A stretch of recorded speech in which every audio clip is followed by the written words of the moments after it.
إن بطش ربك لشديد إنه هو يبدئ ويعيد وهو الغفور الودود ذو العرش المجيد فعال لما يريد هل أتاك حديث الجنود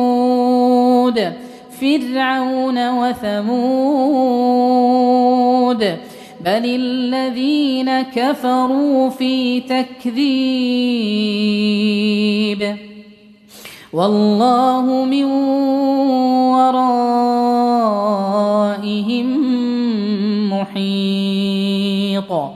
بل هو قرآن مجيد في لوح محفوظ.